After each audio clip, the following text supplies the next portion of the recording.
Di bisnis tuh ada yang namanya chases gitu ya. Makanya dia memberi istilah tuh namanya business chases. Chases itu maksudnya apa sih? Maksudnya gini, dia ngambil contoh itu adalah mobil ya. Jadi teman-teman punya mobil Toyota gitu ya, dan juga misalnya punya Lamborghini. Apa sih yang sama dari mereka gitu ya? Yang paling utama yang bisa membuat mobil itu berjalan. Nah, Brad mengatakan bahwa ya yang paling utama itu chassis. Chassis itu adalah rangka mobilnya gitu loh. Karena kalau nggak ada rangka mobil itu walaupun mesinnya mau Lamborghini, mau Ferrari, ya kan, atau mau mau mesin apapun gitu ya, mesin jet sekalipun tidak akan bisa berjalan tanpa adanya chassis. Nah,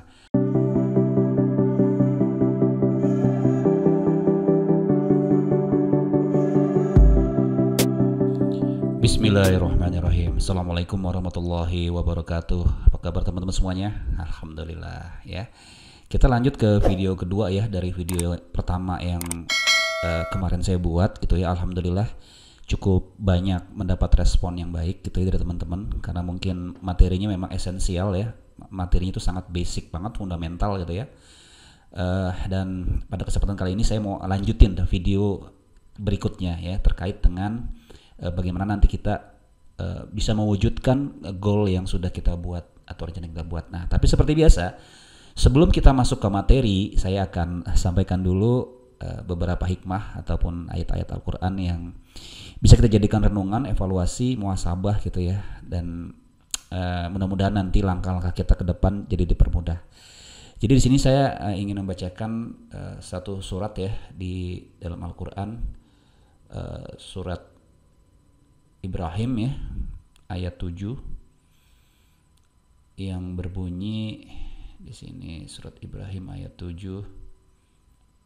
Bentar ya. Jadi kemarin itu di video yang pertama itu memang kita bicara tentang bagaimana kita membuat goal gitu ya. Nah, di sini saya mau baca tentang ini nih. Surat Ibrahim dulu ya. A'udzubillahi minasyaitonirrajim. Bismillahirrahmanirrahim. Wa ista'azzana rabbukum la in syakartum la azidannakum wa la in kafartum inna azabi lasyadid. Sadaqallahul azim. Nah, di sini kita diingetin sama Allah gitu ya. Yang artinya gini ya, dan ingatlah ketika Tuhanmu memaklumkan, sesungguhnya jika kamu bersyukur, niscaya aku akan menambah nikmat kepadamu, tetapi jika kamu kufur atau mengingkari nikmatku, maka pasti azabku sangat berat. Nah, ini jadi kita diingatkan ya untuk selalu bersyukur. Nah, saya bersyukur sekali karena masih bisa berbagi kepada teman-teman, masih diberikan kesehatan, masih diberikan umur gitu ya, dan masih diberikan kemampuan untuk sharing pada teman-teman, insya Allah. Dan saya yakin juga teman-teman adalah termasuk orang-orang yang bersyukur ya, karena subscribe di channel saya. Oke, teman-teman, kita balik lagi ke materi ya.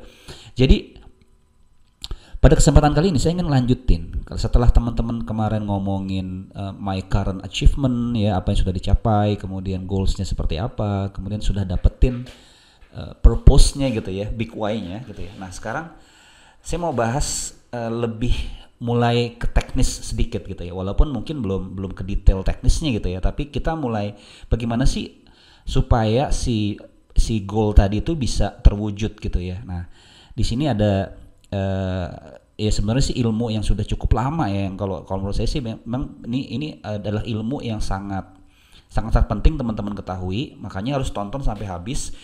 Dan saya yakin ketika kita melakukan hal ini bisnis kita akan jauh lebih berkembang. Oke. Nah, di sini saya akan bahas dulu yang namanya 3 esensi di bisnis apapun gitu ya. Nah, jadi kalau Mr. Brad Sugar dia tuh bilang gini, di bisnis tuh ada yang namanya chases gitu ya. Makanya dia memberi istilah tuh namanya business chases. Chases itu maksudnya apa sih? Maksudnya gini, dia ngambil contoh itu adalah mobil ya. Jadi teman-teman punya mobil Toyota gitu ya, dan juga misalnya punya Lamborghini. Apa sih yang sama dari mereka gitu ya? Yang paling utama yang bisa membuat mobil itu berjalan. Nah, Brad mengatakan bahwa ya yang paling utama itu chassis. Chassis itu adalah rangka mobilnya gitu loh. Karena kalau nggak ada rangka mobil tuh walaupun mesinnya mau Lamborghini, mau Ferrari, ya kan, atau mau mesin apapun gitu ya, mesin jet sekalipun tidak akan bisa berjalan tanpa adanya chassis. Nah, sama dengan bisnis. Nah, bisnis itu ada chassisnya. Nah, pada kesempatan kali ini kita akan bahas apa sih yang dimaksud dengan chassis bisnis tersebut gitu ya. Nah, di sini sebenarnya ada tiga hal yang esensial di bisnis yang perlu teman-teman pahami dan juga kuasai gitu ya. Jadi ada tiga hal ya. Yang pertama adalah customer, kemudian revenue. Revenue itu kalau bahasa Indonesianya mungkin omset lah gitu ya. Ya di sini Brad mengatakan revenue. Terus kemudian ada profit gitu ya, profit. Jadi ketiga hal inilah yang kalau teman-teman nanti menguasai how to manage this gitu ya, bagaimana kita mengelola ini gitu, itu akan jauh lebih luar biasa bisnis teman-teman gitu ya. Jadi profit itu kan yang kita dapetin gitu ya, kita dapat profit. Kemudian dari mana asalnya profit? Profit berasal dari revenue. Revenue itu adanya omset ya, omset yang kita dapetin dari hasil penjualan gitu ya. Nah, kita jual ke siapa? Kita jual ke customer. Nah, jadi urutan inilah yang memang perlu kita pahami sehingga nanti dia menjadi sebuah sistem bisnis yang berjalan dengan baik. Nah, cuman kan kalau kita bicara begini aja masih belum detail ya. Nah, disinilah kerennya kita akan bahas lebih detail lagi. Yes, ini dia dagingnya. Ini materi daging ya, materi yang nggak sembarangan ini kalau teman-teman kuasain. Wah, siap-siap traktir saya ya. Oke, nih jadi 5 cara terbukti meningkatkan sales. Sebenarnya sini bukan hanya sales doang, tapi secara bisnis secara keseluruhan gitu ya. Nah, teman-teman bisa lihat di sini di yang kolom ini ya. Ini ada yang namanya number of leads. Number of leads itu maksudnya jumlah leads ya. Leads itu prospek ya, potensial customer gitu ya. Artinya ya mungkin teman-teman udah paham juga ya, ibaratnya ini adalah potensial customer kita ya, jumlah leads kita gitu ya. Nah, kemudian setelah itu ada yang namanya conversion rate. Conversion rate itu adalah persentase dari jumlah customer yang kita bisa dapatkan dan kita jadikan mereka pembeli di bisnis kita, terus dibagi dengan jumlah leads gitu. Itu namanya conversion rate ya, conversion rate. Nah, ini juga angka-angka yang penting supaya nanti teman-teman bisa meningkatkan bisnis teman-teman. Nah, berikutnya ada namanya jumlah customer ya, number of customer. Kemudian ada yang namanya revenue per transaction. Artinya kita mungkin nilai dari transaksi kita gitu ya. Ya kalau kemarin kita ngomongin unit rumah ya, nanti teman-teman berarti revenue per transaction-nya adalah nilai rumah yang dijualnya gitu, unit rumah yang dijualnya gitu ya. Nah, kemudian berikutnya adalah repeat per customer. Ya, repeat per customer itu artinya berapa kali dia beli ke kita dalam 1 tahun. Ya, ini menjadi patokan kita. Ya ini sebenarnya sih untuk kalau di bisnis properti ini agak-agak ya mungkin repeatnya nanti lebih ke referral kali ya, atau repeatnya dia mungkin kalau dia tuh investor gitu ya. Tapi kalau misalkan user atau pembeli, pemakai rumah gitu ya, pembeli rumah ya mungkin dia hanya 1 kali gitu. Tapi mungkin nanti kita punya investor yang dia mungkin repeat beli ke kita gitu ya. Nah, kemudian dari jumlah perkalian dari jumlah customer, kemudian kita kalikan dengan jumlah omset per transaksinya sama repeat ordernya dari si customernya, itu dinamakan dengan omset secara keseluruhan atau revenue. Di sini kita lihat ya, ada revenue.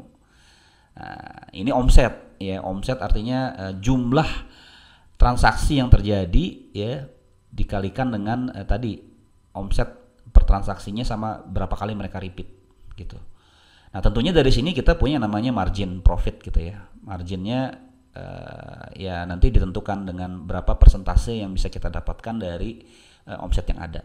Ya, baru nanti kita mendapatkan yang namanya profit ya, profit gitu. Oke, gitu ya teman-teman ya. Paham ya? Kalau belum paham nanti boleh tanya di kolom komentar gitu ya. Tapi di sini saya jelaskan dulu hal-hal apa saja yang menjelaskan 3 esensi bisnis tadi, sehingga nanti teman-teman memahami dan bisa mengembangkan strategi dari masing-masing proses tersebut gitu. Nah, sebelum itu, nah ini seru nih, saya ingin interaksi dulu dengan teman-teman gitu ya. Nah, Di sini saya bikin bikin tanda ya, remark gitu ya. Saya bikin tanda.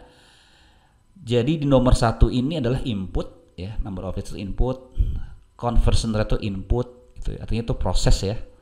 Kemudian output artinya hasil, ini hasilnya gitu ya. Kemudian nomor 4 dan 5 ini input ya. Dia juga yang bisa kita rubah-rubah gitu. Terus ada output ya, hasil juga. Margin input dan nomor 8 profit juga sebagai output. Nah, sebelum saya jelaskan lebih jauh, biar teman-teman ngejawab dulu nih.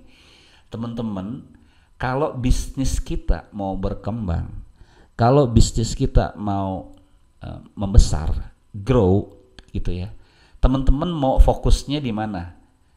Memperbaiki input atau memperbaiki output? Silahkan dijawab dulu. Ini it's a tricky question gitu ya, karena bisa jadi jangan-jangan pilihan teman-teman ini mempengaruhi performa bisnis teman-teman gitu ya. Jadi pilihannya input atau output. Oke, udah dijawab ya. Oke, sekarang kita jelaskan. Saya jelaskan gitu ya, saya jelaskan. Jadi teman-teman, kita akan lihat di sini ya. Ya misalkan ini saya pakai angka retail ya, angka yang secara umum ya, contoh aja ya. Nanti teman-teman silahkan buat sendiri untuk bisnis teman-teman. Tapi kita sambil ambil contoh aja. Ya misalkan number of leads kita 1000 gitu ya. Terus kita punya sales, punya tim customer service gitu ya, yang dia bisa mengclosing. Akhirnya dari 1000 leads yang masuk ya, terjadi konversi sebesar 40%. Maka kita akan mendapatkan 400 customer. Ya. Ingat ya, ini bukan contohnya, bukan di properti nih, ini contoh di retail lah, katakan kayak gitu ya.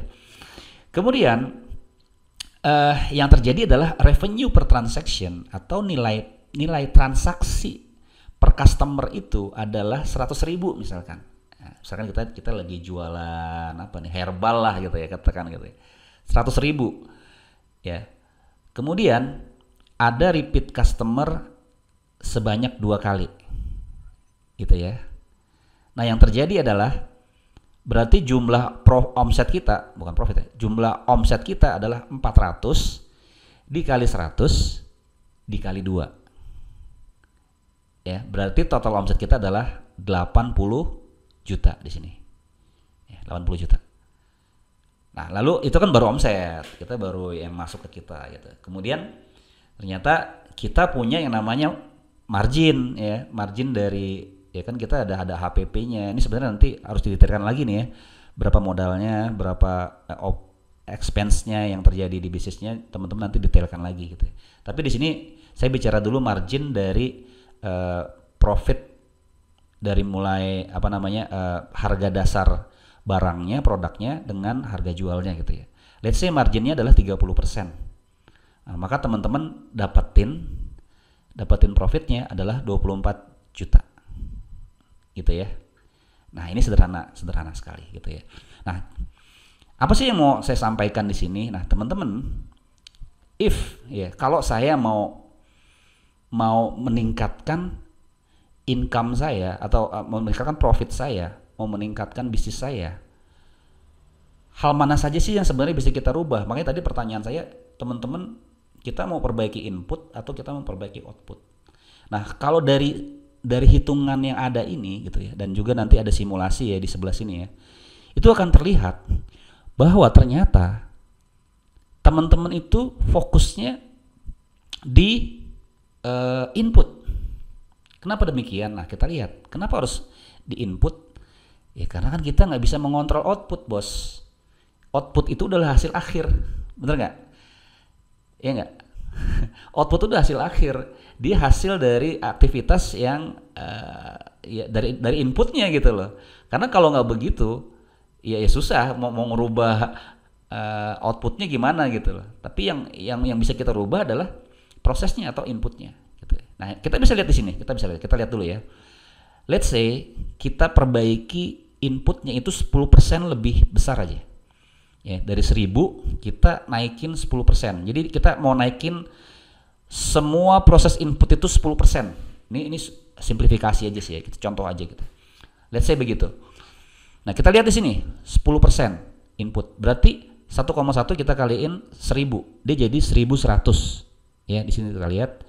Kemudian si conversion rate-nya kita tingkatin juga. Skillnya si sales itu kita naikin 10% juga. Jadi 44% conversion rate-nya naik. Maka otomatis berubah si jumlah customer-nya menjadi 484. Nah, di sini teman-teman bisa lihat bahwa peningkatan 10% dari number of leads dan jumlah conversion rate itu meningkatkan jumlah customer tidak 10% loh. Padahal kita merubahnya 10% di prosesnya. Yang terjadi adalah di sini peningkatannya lebih nih dari 10%. Kalau 10% kan cuma 440 gitu ya. Di sini yang muncul adalah 484 gitu. Nah, kita lihat lagi ke bawahnya. Ini juga si revenue-nya kita naikin jadi 110.000 ya, harga kita naikin nih misalnya.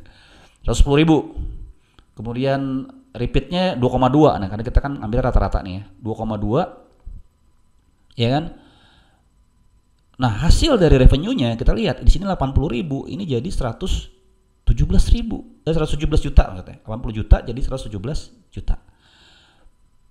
Marginnya juga kita naikin 10%. Dari 30% kita naikin jadi 33%. Yang terjadi teman-teman, profit kita dari 24 juta itu menjadi 38 juta. Which is, kayak anak selatan nih ya. Which is, akhirnya resultnya adalah kita punya peningkatan profit bukannya 10% teman-teman. Kan padahal di sini kita cuma naikin 10% ya. Benar nggak? Benar nggak ya? Ya benar ya. Kita naikin 10%. Ternyata hasil dari peningkatan input 10% aja ya, yang terjadi profit kita meningkat 61%. Dahsyat nggak tuh? Ya. Dahsyat nggak tuh? 10% ya, itu jadinya 61%. 10%. Nah, terus kita coba simulasin lagi nih kalau misalkan 20%. Kita hitung lagi satu-satu, 20%, 20%, 20%, 20%. Ternyata, wow, iya nggak? Profitnya meningkatnya menjadi 149%. Gitu. Nah, kalau teman-teman memahami ini, nanti bisnis propertinya, bisnis penjualannya itu akan jadi jauh lebih luar biasa. Oke? Nah, terus gimana nih Bang Omar? Ya, ini yang sebenarnya mau saya sampaikan ke teman-teman. Jadi kalau teman-teman memahami hal ini, maka nanti akan menjadi sebuah strategi gitu. Nah, karena strategi ini juga panjang materinya, kita akan lanjutkan nanti di video ketiga ya. Karena memang saya maunya teman-teman paham dulu ya 5 ways ini gitu ya. Nah, nanti kita bicarakan nih strategi bagaimana sih meningkatkan jumlah leads gitu. Bagaimana sih meningkatkan conversion rate, bagaimana meningkatkan revenue, terus repeat customer seperti apa, terus bagaimana strategi margin kita gitu ya. Nah, ini juga perlu waktu untuk penjelasannya. Kita lanjut nanti ke video yang ketiga. Nah, sebelum itu oke, kita ngobrol dulu nih. Teman-teman dari sini apa yang bisa teman-teman dapatkan dari apa yang saya sampaikan? Ya mudah-mudahan sih ini memberikan pencerahan ya, bahwa ternyata kita belum nggak fokus di ini loh. Ini yang paling susah nih sebenarnya number of leads ya. Jadi nanti teman-teman di sini kita lihat ya, ternyata kita bisa memiliki prioritas gitu. Sebenarnya kita juga nggak harus ngotot semua lini itu kita perbaiki gitu. Kita bisa melakukan perbaikan itu dari apa yang kita bisa dulu gitu ya. Itu aja nanti peningkatannya luar biasa gitu loh. Seperti itu. Oke, teman-teman, demikian aja video yang bisa saya sampaikan. Mudah-mudahan bermanfaat dan tetap semangat gitu ya. Dan jangan lupa tadi kita tetap bersyukur ya, sehingga nanti ditambah rezekinya gitu ya.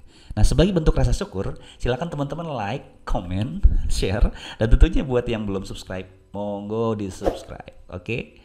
Thank you teman-teman, sukses selalu. Billahi taufiq wal hidayah. Wassalamualaikum warahmatullahi wabarakatuh.